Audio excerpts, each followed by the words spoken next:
My name is Trina Dasgupta. I am the Program Director for Women at the GSMA Development Fund.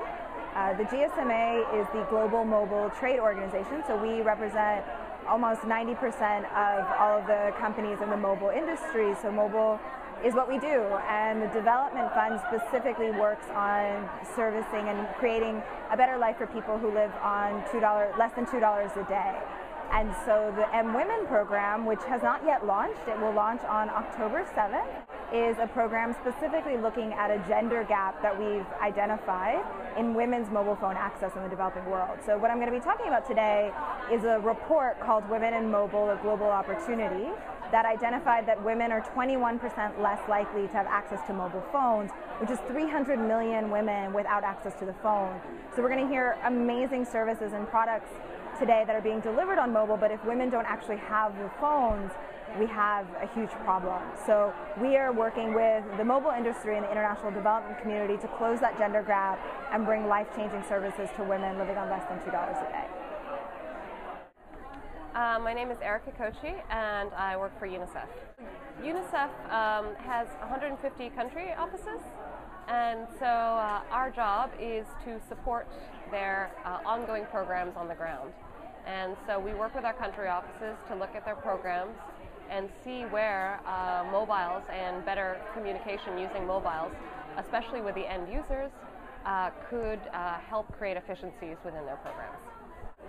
I'm sharing an initiative that we have with an NGO called Tostan, and the initiative is called the Joko Initiative, and it is something that's coming out of Senegal, and it's looking at how women and adolescent girls can basically better retain their literacy and numeracy skills that they've learned through the use of mobile phones.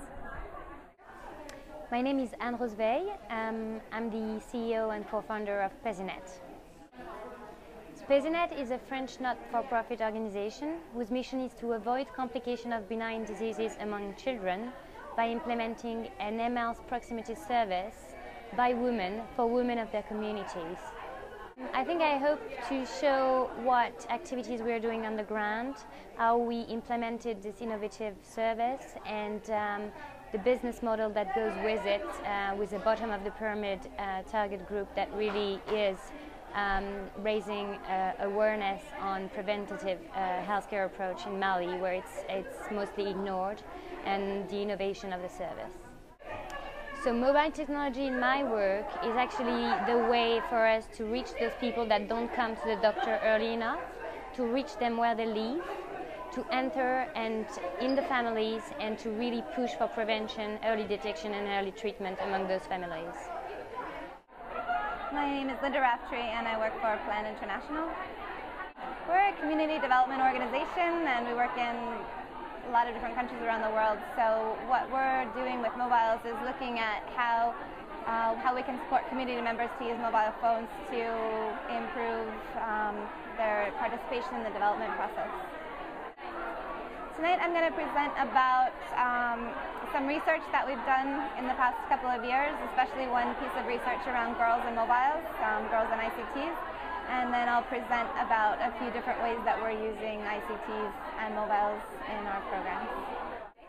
I'm Priyanka Matanhelia, and I'm representing Johns Hopkins University. I teach in the MA in Communication program.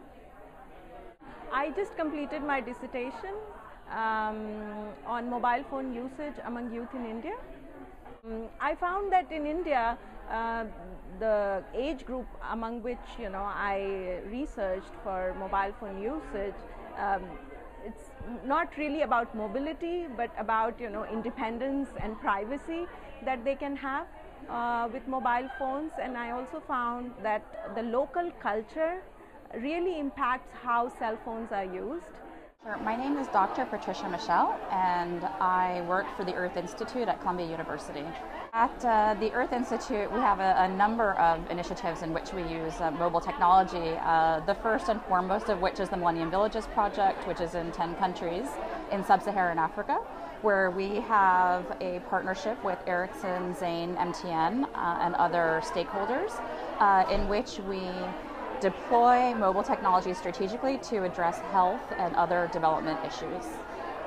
So tonight, unlike most of the other work that I do in mobile health, I will actually be presenting on gender and gender related to women and mobiles and social development.